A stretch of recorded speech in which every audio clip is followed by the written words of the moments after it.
Meus irmãos, mais uma vez quero cumprimentá-los na graça e na paz do nosso Senhor. Amém. Aqueles que puderem, fiquem de pé comigo e abram suas Bíblias no Evangelho segundo Lucas, capítulo de número 9. E hoje estaremos meditando nas verdades contidas do versículo 10 ao versículo de número 17. Evangelho segundo Lucas, capítulo 9. E então vamos ler o versículo 10 ao 17. Em seguida nós vamos estar orando, não só pela exposição, como também pela vida da nossa irmã Maria Dourado, que não se sentiu bem e foi para Barros Lima. Vamos orar ao Senhor para que seja gracioso para com sua filha, assim como também com o nosso irmão Pedro, que está indo ao seu encontro. O Senhor assim nos diz em sua palavra, igreja: ao regressarem os apóstolos, relataram a Jesus tudo o que tinham feito. Ele levou-os consigo, retirou-se à parte para uma cidade chamada Betsaida. Mas as multidões souberam disso e os seguiram. Acolhendo-as, Jesus lhes falava a respeito do reino de Deus e socorria os que tinham necessidade de cura. Mas o dia estava chegando ao fim. Então os 12 se aproximaram de Jesus e disseram: despeça a multidão para que, indo às aldeias e campos ao redor, se hospedem e encontrem alimento, pois estamos aqui em lugar deserto. Jesus, porém, lhes disse: deem vocês mesmos de comer a eles. Os discípulos responderam: não temos mais que 5 pães e 2 peixes, a não ser que nós mesmos vamos e compremos comida para todo este povo. Porque estavam ali, diz o versículo 14, cerca de 5.000 homens. Então Jesus disse aos seus discípulos: façam com que se assentem em grupos de 50. Eles atenderam, fazendo com que todos se assentassem. E Jesus, pegando os 5 pães e 2 peixes, erguendo os olhos para o céu, os abençoou, partiu e deu aos discípulos para que os distribuíssem entre o povo. Então todos comeram e se fartaram, e dos pedaços que sobraram foram recolhidos 12 cestos. Vamos ter uma palavra de oração mais uma vez, Igreja do Senhor. Ó Deus, nós estamos aqui diante da Tua palavra e pedimos ao Senhor a Tua graça sobre as nossas mentes, sobre os nossos corações, porque reconhecemos diante do Senhor que cada um de nós, todos nós temos barreiras, dificuldades pessoais, humanas, que tentam nos fazer impedir de receber do Senhor aquilo que só pode ser recebido, discernido espiritualmente. Por isso, ó Espírito Santo de Deus, nós sempre recorremos ao Senhor, reconhecendo a Tua ação soberana e nos humilhamos, pedindo a Ti que nos conceda a graça que nós necessitamos. A mim, ousadia, fluidez na pregação da Tua palavra, e a Tua igreja, discernimento, coração aberto, atento à voz do Senhor. Mas ainda, Senhor, nós queremos, diante de Ti, que tudo conhece, tudo vê, tudo sabe, apresentar a vida de nossa irmã Maria Dourado, pedindo ao Senhor que esteja com a Tua filha, pedindo ao Senhor que esteja com o irmão Pedro. Ó Deus, nós somos limitados no nosso agir, assim como esses discípulos responderam ao Senhor: não é possível, ó Deus, nós como homens fazer aquilo que só o Senhor pode fazer, mas nós cremos no Teu poder. Nós cremos que o Senhor age de acordo com a Tua soberana vontade e o Senhor cura quando o Senhor decide curar. Por isso, ó Deus, cumpre a Tua vontade na vida de Maria, na vida de Pedro e de Nicolas, desta família tão amada. Assim nós te suplicamos confiadamente, em nome de Jesus. Amém. Amém. Podem sentar, irmãos, por favor.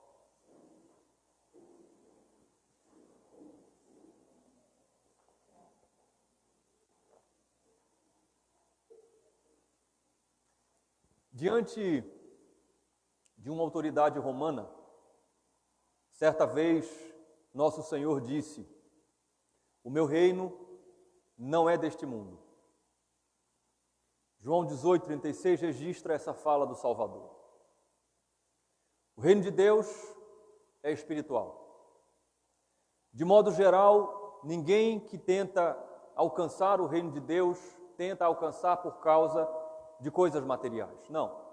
Todos aqueles que se aproximam de Deus querem as suas riquezas celestes, aquilo que o ouro e que a prata não podem comprar. Nós, como igreja, nos aproximamos de Deus porque nós queremos ser participantes das riquezas espirituais. Nós queremos ser participantes dele mesmo, da sua própria pessoa, da comunhão com ele.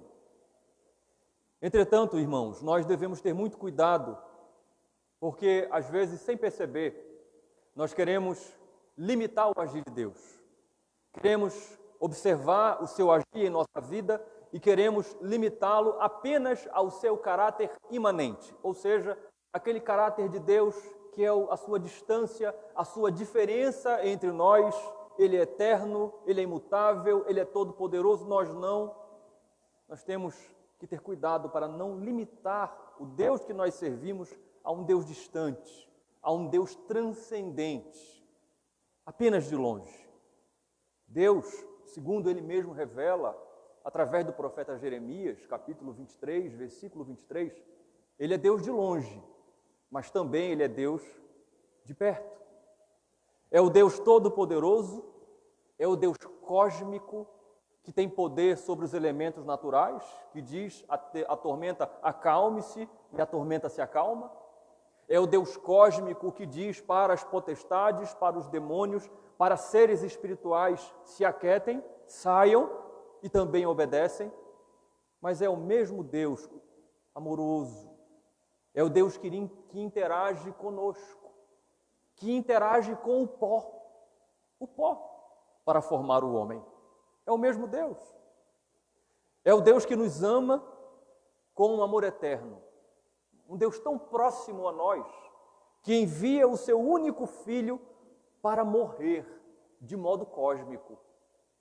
Ele é um Deus que encontra a perfeita harmonia entre a sua transcendência, a sua totalidade de ser outro, como diz Calbart, e ao mesmo tempo um Deus próximo, um Deus que se faz presente, que encarna o Emanuel, o Deus conosco. Só Ele é capaz de encontrar uma harmonia tão perfeita, ao ponto de redimir a sua criação através do sacrifício do seu próprio Filho, ou seja, do sacrifício de si mesmo. Veja que Deus cósmico é o mesmo Deus que se preocupa com a sogra de Pedro que estava com febre.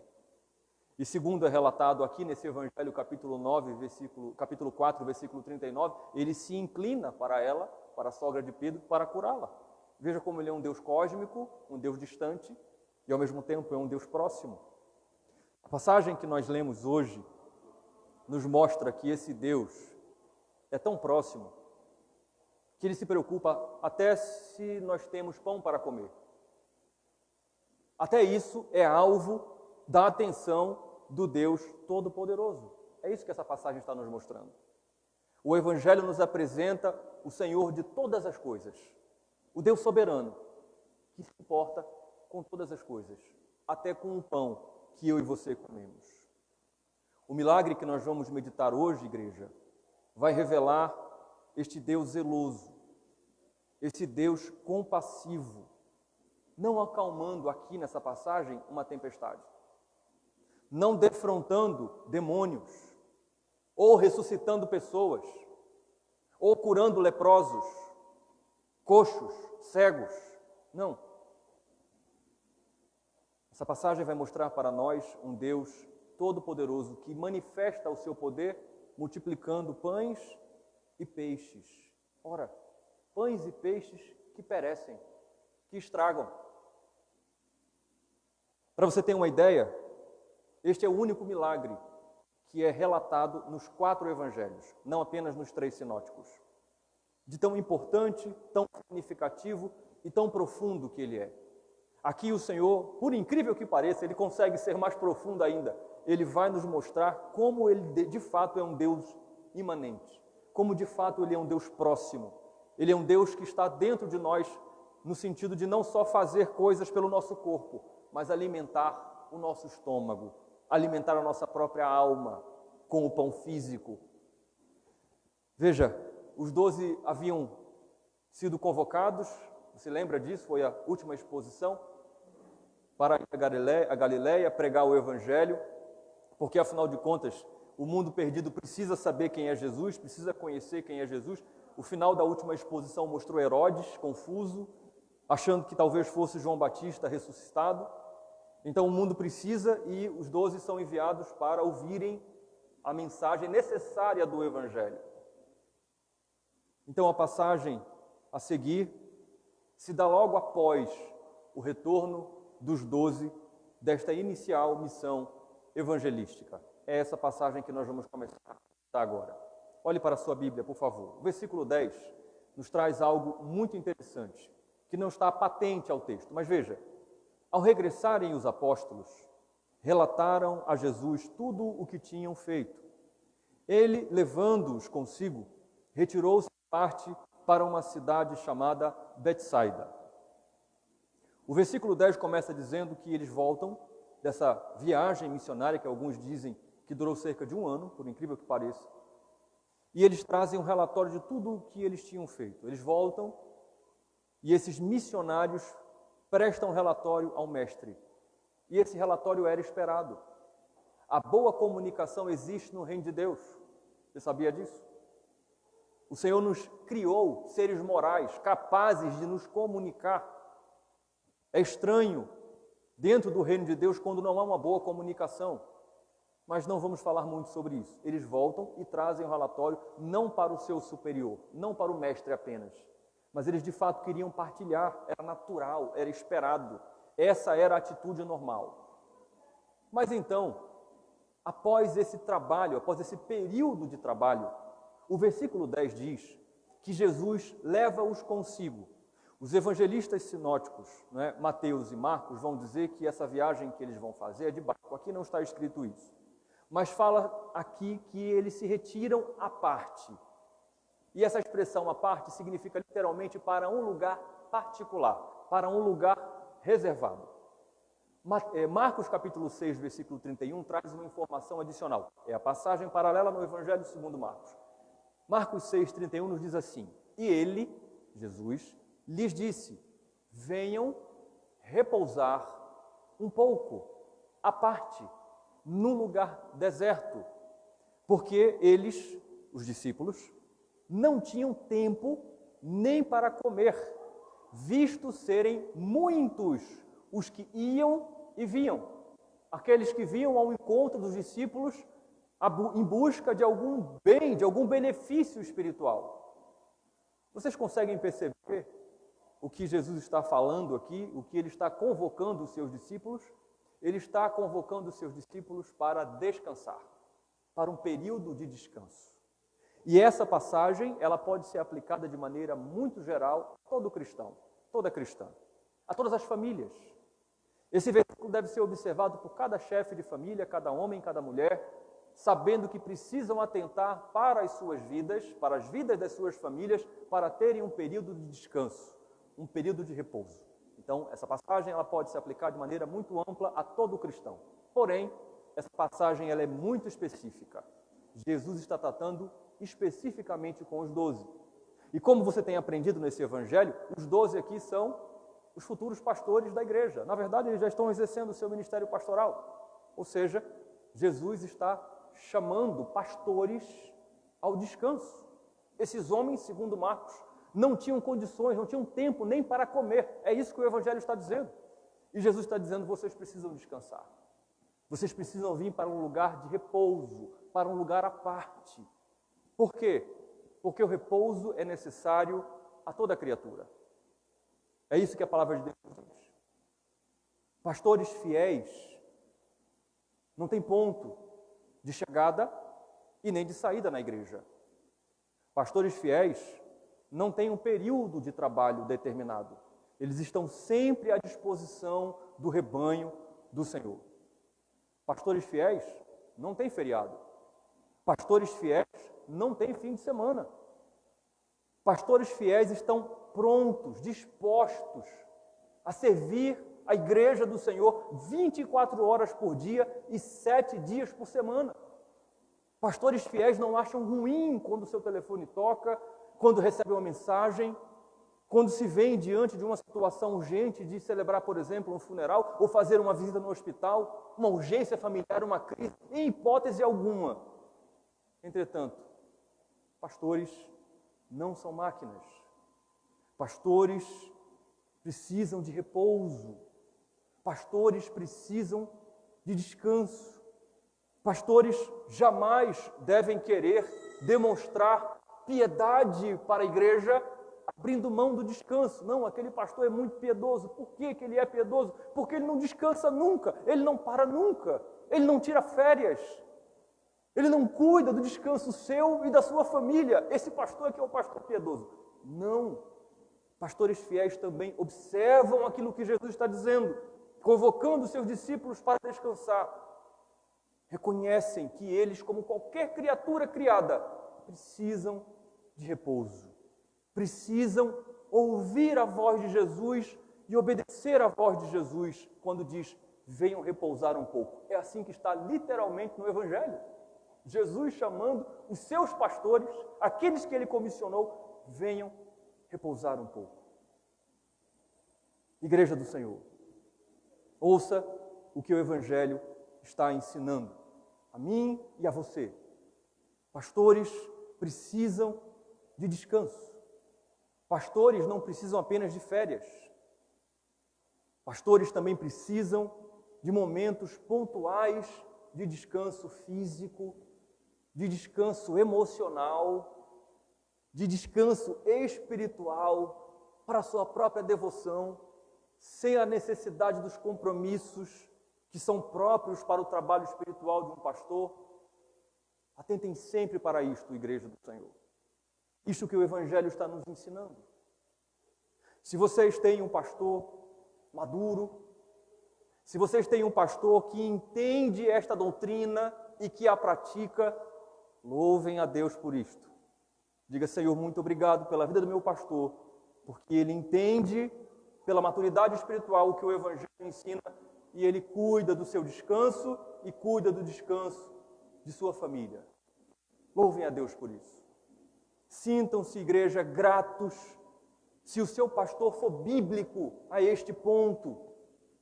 Se o seu pastor, por qualquer razão que seja, não for maduro, não for bíblico e desrespeitar isto, cobre dele. Pastor, o senhor está sendo descuidado nessa área. E eu quero dizer que eu, particularmente, não tenho nenhum problema com relação a isso aqui, muito pelo contrário. Houveram irmãos que me perguntaram sobre descanso e férias, eu acho que não tinha nem 6 meses aqui. Não é? Mas se acontecer, fiquem atentos. Lembrem-se, eu falei que essa passagem se aplica a qualquer família cristã. Se aplica ao presbítero, aos futuros oficiais, aos oficiais que presidem, mas aqui o texto especificamente está falando para os pastores da igreja. Trabalhem, igreja do Senhor, para providenciar, escute isso porque isso é muito precioso. Trabalhem para providenciar meios para que o seu pastor possa descansar. Naquilo que vocês puderem, para que os seus oficiais possam descansar. A liderança da igreja deve trabalhar para promover momentos de lazer e de interação com a igreja, acampamentos. Quantos podem dizer amém por isso? Amém. Comunhão fraterna, descanso das nossas atividades, para revigorar nossa alma, nossas energias físicas, emocionais e espirituais. Trabalhem em oração para providenciar isso para o seu pastor. Mas se o seu pastor dispõe de meios, como por exemplo estrutura, se o seu pastor tem carro e não precisa andar de ônibus, se o seu pastor tem algum tipo de meio de lazer, louvem a Deus. Senhor, muito obrigado pela tua providência. É uma bênção que os nossos oficiais, que o nosso pastor consiga colocar em prática esse descanso através dos meios da tua providência. Que grande bênção. Foram para Betsaida. Betsaida era uma cidade bonita, um pouquinho afastada, que ficava à margem nordeste do lago da Galileia, do mar da Galileia. Eles vão para lá. Só que, permitam-me aqui uma pequena brincadeira pessoal, a igreja é uma bênção. O versículo 11 fala sobre isso, não é? Mas as multidões souberam disso, souberam que eles estavam indo para esse lugar para descansar. E o seguiram. E então, apenas Lucas vai trazer essa informação. Acolhendo-as Jesus, lhes falava a respeito do reino de Deus e socorria os que tinham necessidade de cura.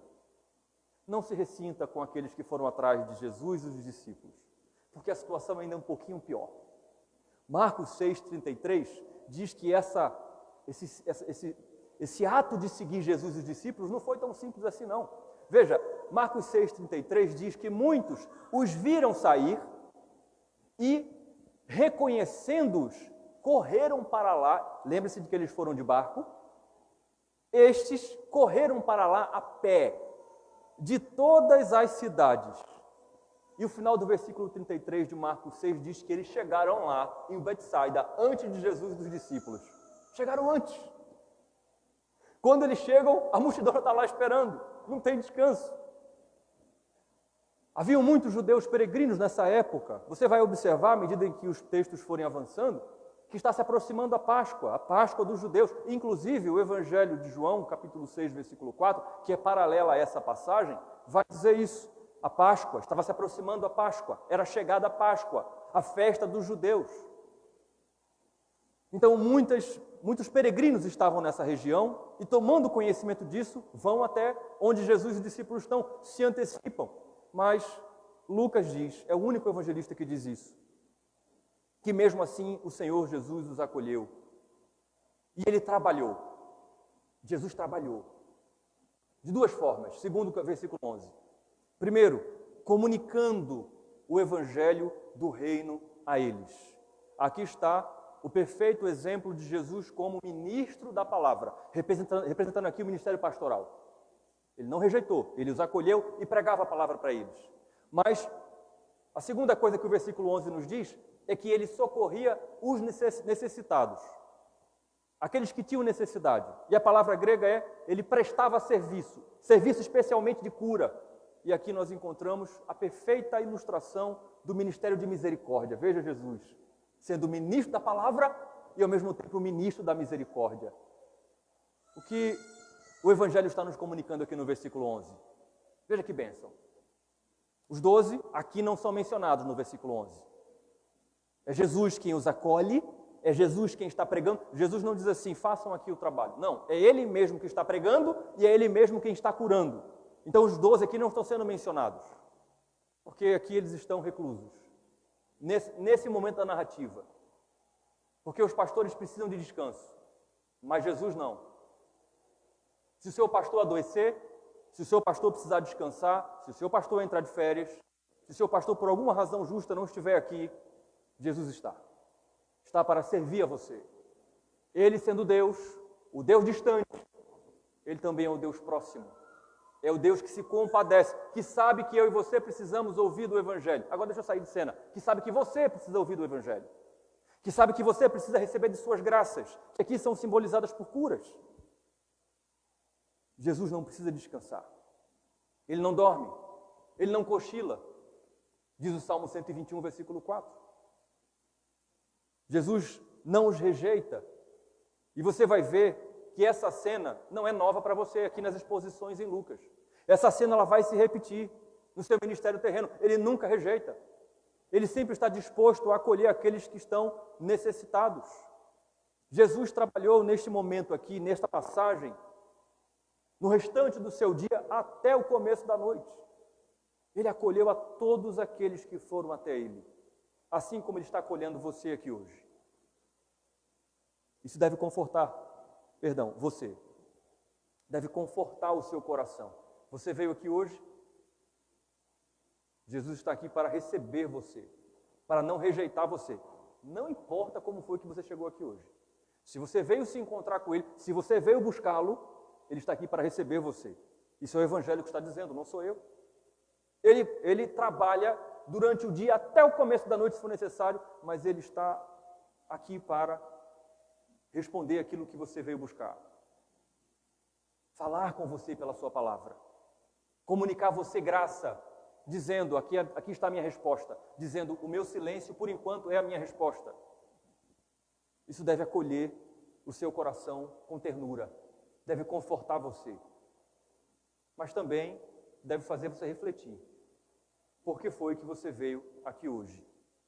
O que foi que você veio buscar nesta igreja aqui hoje? Por que que você veio até Jesus aqui hoje?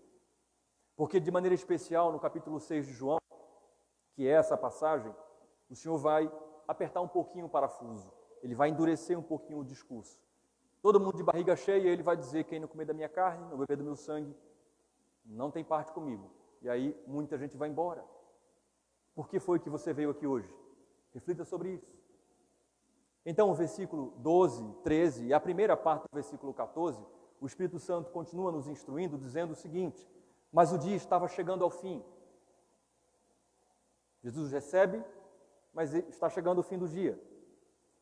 Então os 12 se aproximaram de Jesus e disseram: despeça a multidão, para que, indo às aldeias e campos ao redor, se hospedem e encontrem alimento, pois estamos aqui em lugar deserto.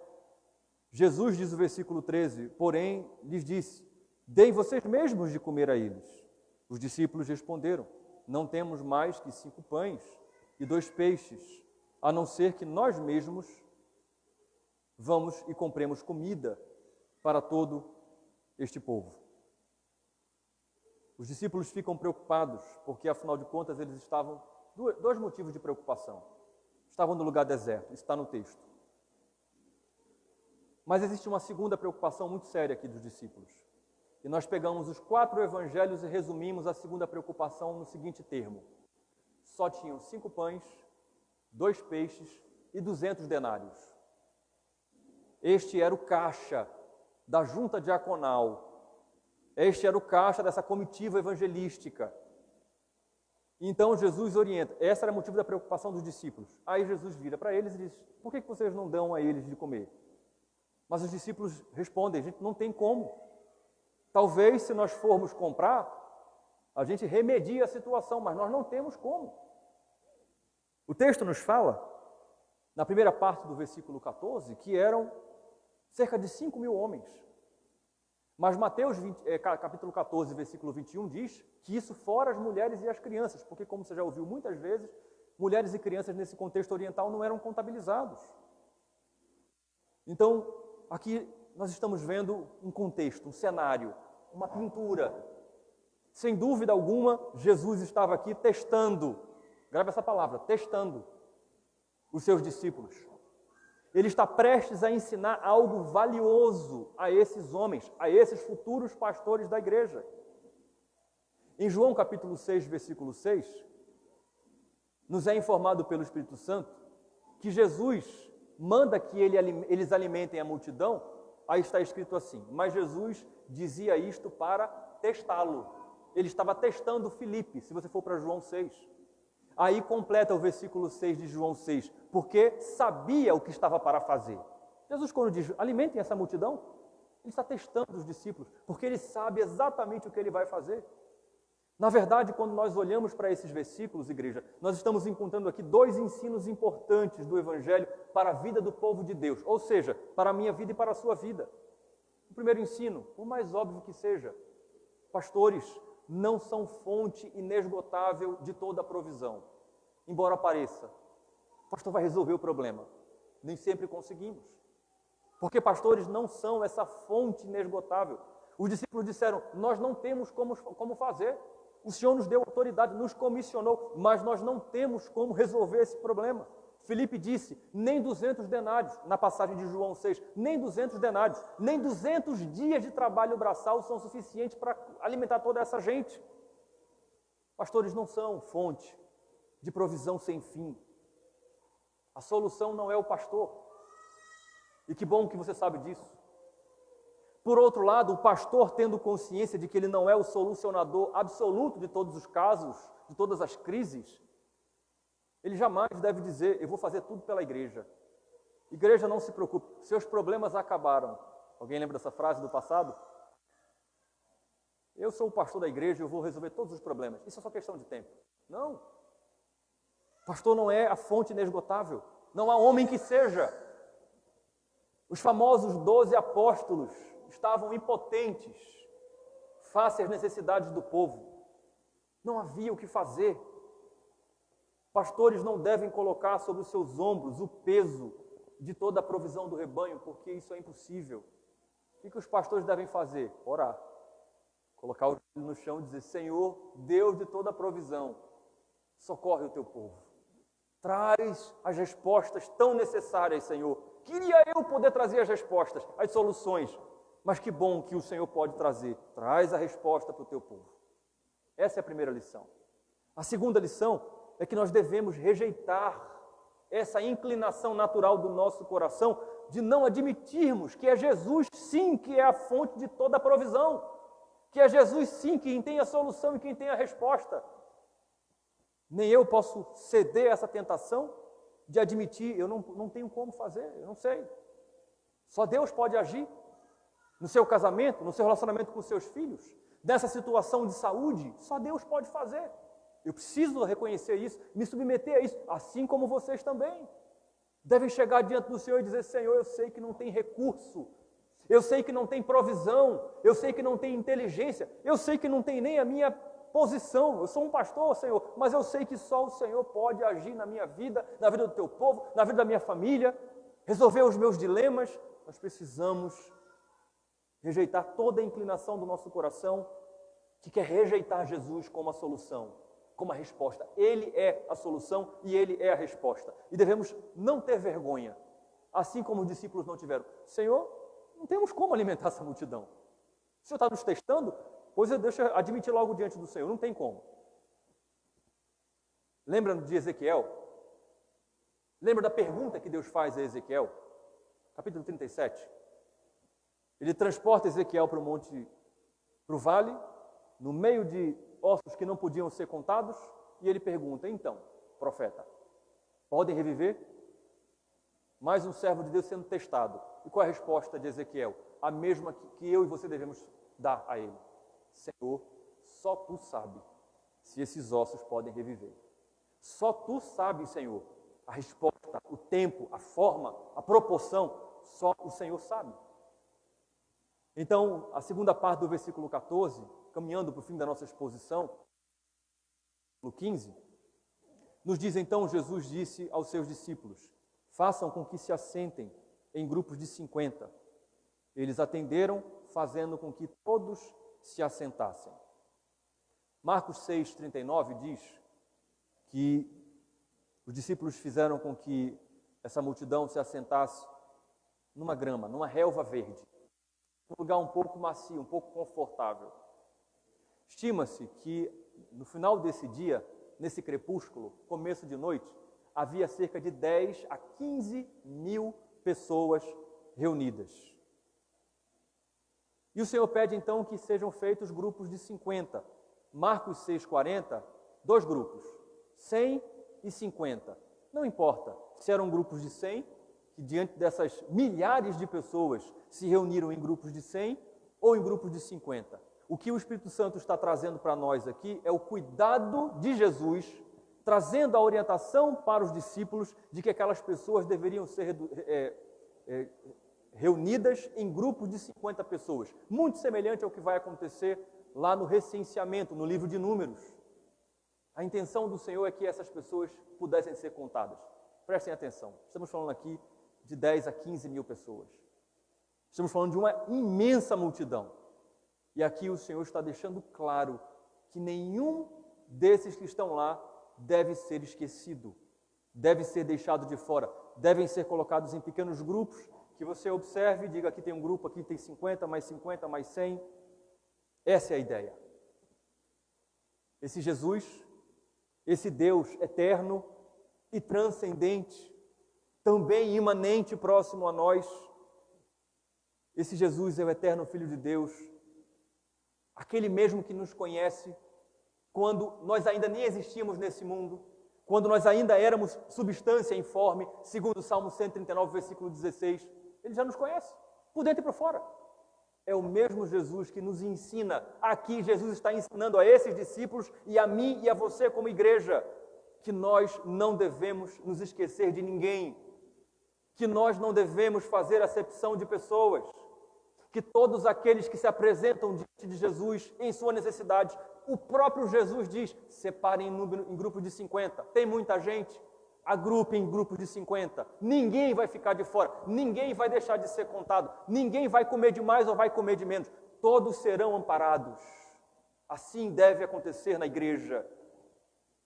Eles não serão separados, segundo o texto, por cor, veja que interessante, por etnia, judeus de um lado, gregos do outro, não, por condição social, ricos de um lado, pobres do outro, por condições intelectuais, analfabetos de um lado, letrados de outro, em absoluto. Façam apenas grupos de 50, todos serão iguais, ninguém ficará de fora. Não são separados aqui, e você vai confrontar com João 6, veja que Deus gracioso. Nem aqueles que são eleitos e aqueles que não são eleitos. Vamos fazer o seguinte, vocês vão para cá e vocês vão para cá. Eu vou tentar melhor os eleitos, aqueles que vão trabalhar em prol do meu reino, e aqueles que estão separados para a perdição. Não. Grupo de 50. Todo mundo aqui vai estar debaixo da minha provisão, sem exceção, sem exceção. Então, versículo 16, veja. E Jesus, pegando os 5 pães e 2 peixes, erguendo os olhos para o céu, os abençoou, partiu e deu aos discípulos para que os distribuísse entre o povo. Mateus, Marcos e Lucas usam uma palavra grega que significa abençoou. O Evangelho segundo João usa outra palavra grega para esta mesma passagem, dizendo que ele agradeceu. Os evangelhos estão aqui registrando de maneira unânime este fato histórico, marcante na vida da igreja. O mistério do milagre da multiplicação de pães e de peixes. Veja o que o Evangelho está descrevendo para mim e para você. Aquele que é o Todo-Poderoso Deus, ele olha para o céu. Nas suas mãos estão pães e peixes, repito, alimentos perecíveis, que estragam. Nas suas mãos estão o que um dia foi apenas uma pequena semente, que teve que ser plantada, germinar, dar o seu fruto, ser colhida, processada, amassada, colocada dentro de um forno para se tornar um pão. Em uma de suas mãos está o que um dia foi um minúsculo embrião de um ser marinho. E então germinou, nasceu, cresceu e se tornou um peixe, foi pescado e agora está nas mãos do Salvador. Os elementos materiais que estão em suas mãos foram criados por Ele mesmo. Perceba. Mas Ele está olhando para o céu. Porque estes elementos que já são fruto da sua própria criação, vão ser agora alvo da sua bênção, da sua própria gratidão por esses elementos criados, por esses seres criados existirem. Veja que ação extraordinariamente soberana e ao mesmo tempo graciosa de Deus.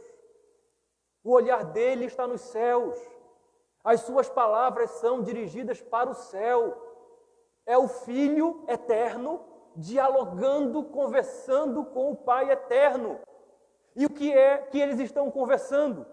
O Filho está dando graças ao Pai, está abençoando pobres criaturas da terra, criaturas famintas como eu e você, criaturas necessitadas como eu e você. Perceba o que está sendo dito para nós aqui no Evangelho, amada Igreja do Senhor. O que o Evangelho está proclamando nessa noite é que a nossa provisão, ela vem do céu. A nossa provisão, ela vem de Deus. Sim, eu e você nos aproximamos de Deus buscando as coisas celestes, buscando as coisas espirituais. as riquezas que o ouro e que a prata não podem comprar. Isso é verdade. Mas Ele, mesmo sendo Deus, Ele se importa tanto conosco, que é do céu que vem a nossa provisão. É do céu que vem Ele mesmo para estar mais perto de nós, para trazer do céu. Ele está olhando para o céu e está trazendo para nós aquilo que alimentará o nosso corpo físico, aquilo que saciará a nossa fome física. Ele vem do céu para trazer o céu para mais perto de nós, para nos abençoar em todas as esferas da nossa vida, não só nas esferas materiais e visíveis, espirituais, mas também nas esferas físicas, nas esferas materiais. Ora, como igreja, nós jamais devemos duvidar disso. Jamais. Deus se importa com a minha vida material, com a minha provisão, com o que eu estou comendo, com o que eu estou vestindo. Jamais devemos duvidar disso. Muito pelo contrário.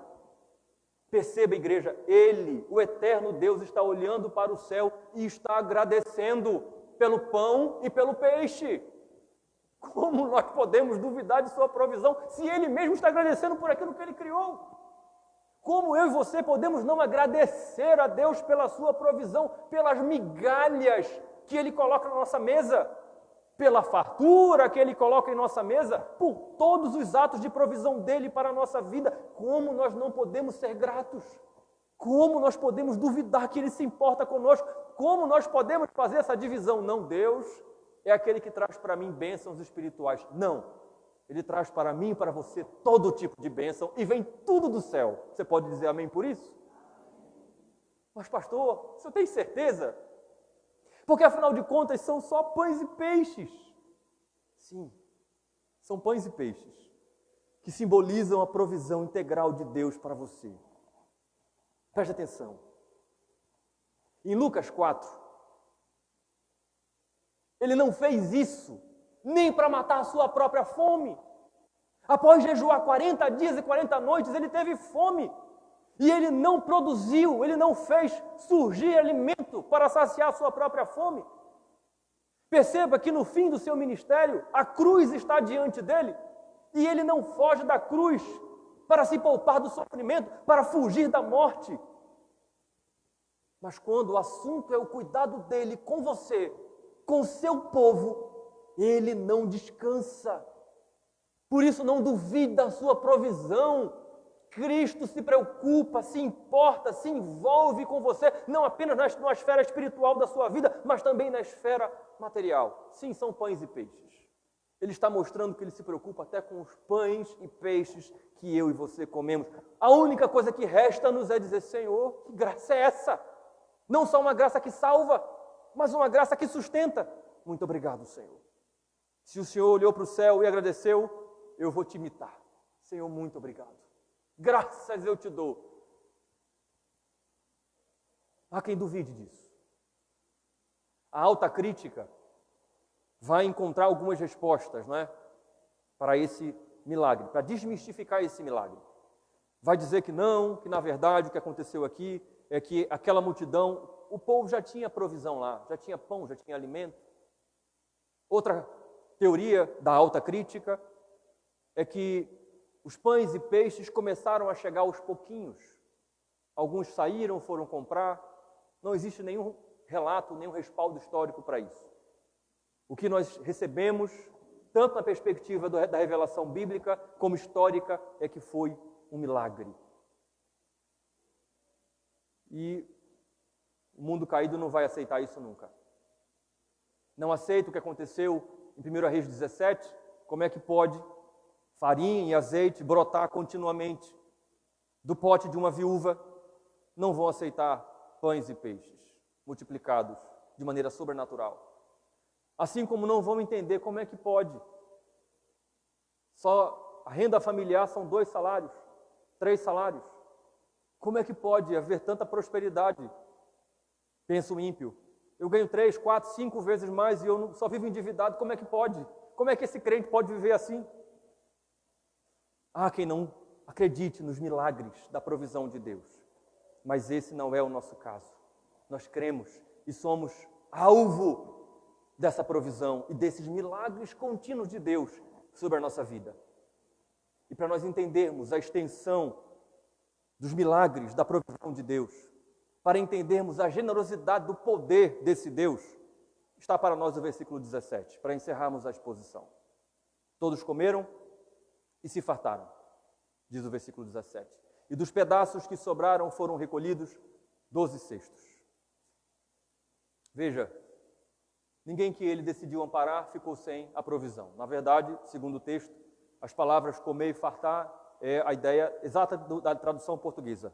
Todos comeram até ficarem satisfeitos. Não só foram amparados, eles foram amparados com fartura. Está entendendo isso, igreja? Você está esperando a provisão de Deus na sua vida? Está? Não chegou ainda? Fique tranquilo, fique tranquila. Você está num grupo de 50. Você está contada entre aqueles que são do Senhor. A provisão vai chegar aí. Pode ficar tranquilo, pode ficar tranquila. Não é o pastor que está garantindo, é o Evangelho. A provisão de Deus vai chegar para você e você vai se fartar. E é óbvio que você está entendendo que eu estou dizendo que não estou aqui limitando isso a questões materiais. Eu estou falando da provisão de Deus, que também inclui provisões materiais. Saúde, questões financeiras, bens. O fato é que espere que a provisão de Deus vai chegar na sua vida. Todos comeram e se fartaram. E dos pedaços que sobraram, 12 cestos, cheios de pedaços, sobraram. João, capítulo 6, versículo 12, nos traz um acréscimo que nós não podemos ir embora sem ouvi-lo. João 6,12 nos diz: e quando já estavam satisfeitos, Jesus disse aos seus discípulos: recolham os pedaços que sobraram, para que nada se perca. Perceba que a provisão de Deus, ela não é desmedida. Deus, ele é dono do ouro e da prata, mas ele não é um desperdiçador da sua riqueza. A sua provisão não é aleatória. Eu vou jogar um monte de pão lá e, eita, sobrou 12 cestos. Não. Sobrou porque ele quis que sobrasse. E mais uma vez, nós como igreja estamos sendo ensinados, não só os 12. Perceba que ele chama os 12, venham cá. Recolham todos os pedaços que sobraram, de modo que nada se perca. Ele está ensinando a eles e a nós como igreja. Valorizem cada porção da minha provisão. Sejam gratos por cada grão, por cada gota da minha provisão. É isso que o Senhor está nos ensinando. Deixa eu perguntar a você, eu sei que tem muitas pessoas aqui que a resposta é sim, como eu. Já passou fome na vida? Já teve vontade de comer uma refeição e você não ter? Responda para você. Agora, deixa eu fazer outra pergunta. Você hoje é abastado, abastada? Você nunca passou por uma privação, não sabe o que é ter fome? Deixa eu perguntar então a você, que já passou fome, mas hoje não passa mais, ou você que nunca passou fome, você que é abastado, que é abastada, deixa eu perguntar a você, você é grato a Deus? Você é grato a Deus? Senhor, muito obrigado, porque um dia eu passei fome e hoje eu não passo mais. Senhor, muito obrigado, porque eu escuto os meus pais falarem sobre isso, eu escuto os meus avós falarem sobre isso, eu escuto os meus tios falarem sobre isso, eu escuto os meus vizinhos, eu escuto pessoas da igreja falarem sobre isso, mas eu não sei o que é passar fome. Senhor, muito obrigado, porque se eu nunca passei fome na vida, é porque o Senhor providenciou tudo o que eu precisava. Senhor, muito obrigado. O fato de eu não ter sentido fome não me coloca numa condição que eu não devo ser grato ou grata ao Senhor. Seja grato a Deus. O Senhor disse que nada se perca no seu coração das porções de provisão de Deus para a sua vida. Que você olhe para a sua vida hoje e olhe para trás e diga: Senhor, que nada se perca. Que nenhum ato da tua provisão na minha vida passe despercebido e o meu coração seja ingrato. Não reconheça. Que eu e você sejamos humildes e cuidemos de catar todos os pedacinhos que sobraram da provisão para guardar, para zelar por aquilo que o Senhor fez chegar até nós. Eu encerro a mensagem me dirigindo inicialmente àquelas pessoas que nos visitam, sobretudo aquelas que não têm compromisso com o Senhor, que não reconheceram seus pecados e não reconheceram Cristo como seu Salvador. Talvez seja o caso de você ter ouvido já sobre esse milagre antes, porque esse milagre é um dos mais conhecidos dos evangelhos, o milagre da multiplicação dos pães e dos peixes. Mas hoje, você que nos visita tem a oportunidade de novamente ouvir, ou pela primeira vez ouvir, e crer no evangelho. Não só ouvir o relato do evangelho acerca desse milagre, mas crer neste milagre. Olhar para aquilo que o evangelho falou ao seu coração hoje e ver este Jesus. Esse mesmo Jesus, não são dois, é um único, que veio salvar pecadores como você e como eu, mas também que se ocupa em suprir, se ocupa o seu santo tempo em suprir as necessidades mais básicas daqueles que Ele ama, daqueles que têm compromisso com Ele. Deixe-me exortar você que nos visita hoje, pela palavra do Evangelho, não vá para casa hoje sem se render a este Deus tão poderoso, tão distante em sua excelência, que habita em luz inacessível, mas ao mesmo tempo tão gracioso, tão próximo daqueles que Ele ama e daqueles que têm compromisso com Ele. Lembre-se, você que nos visita, lembre-se, Ele também é justo. Ele também sabe tratar com aqueles que não o procuram, com aqueles que o rejeitam. Mas ainda eu quero me dirigir às nossas crianças. Crianças, vejam como o nosso Senhor Jesus Cristo é maravilhoso. Vejam como tantas pessoas estavam com fome e Ele fez um milagre, multiplicando apenas 5 pães e 2 peixes e deu comida para todas as pessoas, aquela grande multidão que estava próxima a Ele. Vejam, crianças, como a palavra de Deus nos mostra Jesus como alguém que se preocupa com as pessoas, se preocupa conosco. Não há como, crianças, nós não amarmos a esse Jesus. Não há como nós não termos o desejo de não obedecermos a Jesus.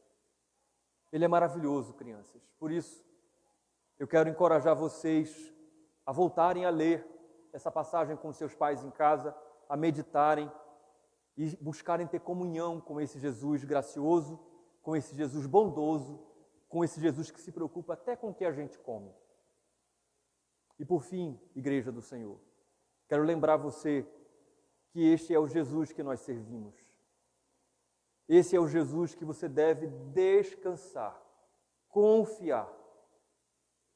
Esse é o Jesus que você pode confiar e orar, exatamente como Ele ensinou a você a orar, em Mateus capítulo 6, versículo 11. Ele disse a você, ore assim, Senhor, o pão nosso de cada dia nos dá hoje. Você pode orar assim. Essa oração ela não é fake, ela não é falsa. Ela está sendo ouvida, de fato, importado, com cada área de provisão para a sua vida. Mas talvez você diga, pastor, eu até acredito em tudo o que o Senhor está dizendo, é o Evangelho, mas eu estou esperando há tanto tempo uma resposta. Existe uma área específica da minha vida. Será mesmo, pastor, que vai chegar a minha vez dentro desse grupo de 50 que eu estou inserido? Eu quero dizer a você uma historinha muito pessoal, que foi contada para mim por um diácono, numa época importante da minha vida. Um diácono conversando comigo, um diácono muito querido, ele disse, certa vez eu estava numa churrascaria, e então já era o final do expediente, e o rodízio encerrou. E eu estava com fome. E eu pensei, poxa, eu não queria ir embora para minha casa com fome. E então o garçom percebeu a aflição, disse ele, chegou até mim e disse, o senhor ainda não está satisfeito? Ele disse, não. Ele disse, olha, realmente carne nós não temos mais para servir. Isso tem muitos anos, irmãos. Mas tem uns pãezinhos que nós colocamos na brasa que ainda tem. O senhor quer que eu traga para o senhor? Eu disse, quero. Ele disse, né? Quero. E então o garçom trouxe. E ele comeu aqueles pãezinhos e ele disse que aquilo trouxe um conforto para ele e ele saiu de lá satisfeito. E então ele disse para mim o seguinte: Leandro, essa experiência me deixou marcado. Eu saí de lá com essa convicção. Sempre há pãezinhos quentes. Quando nós achamos que não há mais provisão, que não há mais saída, que nós vamos embora com fome, que a resposta não vai vir, lembre-se, sempre há pãezinhos quentes. Eu nunca esqueci dessa história e partilho ela com vocês hoje. O nosso Deus é o Deus dos pãezinhos quentes. E nós achamos que Ele está esquecido, que Ele não está atento para aquela área específica que você está esperando, que você está orando, que você até não ora mais porque você não tem mais forças. Você pode reconhecer internamente: eu não tenho mais fé, eu acho que já cansei de orar, não sei se Deus vai responder. Lembre-se, igreja, nosso Deus é o Deus de toda a provisão. É o Deus que se importa em trazer para nós pãezinhos quentes. Pode até parecer que Ele não está atento para a terra, que Ele está longe, mas Ele está. Você pode confiar nisso.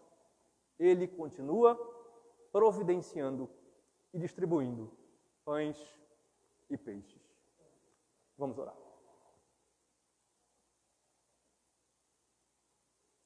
Que bênção é para o nosso coração, Senhor. Saber que o Senhor é o mesmo Deus de ontem, de hoje e será eternamente. Que bom, Senhor, que nunca falta pães e peixes da tua cesta. Tantas vezes quantas o Senhor colocar a mão para providenciar para nós, lá haverá pães e peixes. Perdoa a nossa fraqueza quando nós cansamos, desanimamos, pensamos que o Senhor é como nós, que muda, que se esquece, que desiste. Perdoa-nos, ó Deus. Mas que bom é sermos lembrados, instruídos pelo Teu Evangelho, de que o Senhor é o mesmo Deus que providenciou pães, peixes para aquela grande multidão. O Senhor pessoalmente providencia para cada um dos Teus filhos e filhas exatamente aquilo que cada um deles precisa. Nos ajude apenas, Senhor, na nossa peregrinação neste mundo, a nunca nos esquecermos disso. E nós queremos, como igreja, novamente confessar diante do Senhor: ainda estamos aqui, ainda estamos no grupo dos 50, ainda estamos esperando os pães e peixes da Tua própria mão. Aplica ao nosso coração a Tua palavra, ó Espírito Santo de Deus. É o que nós te pedimos humildemente, em nome de Jesus. Amém.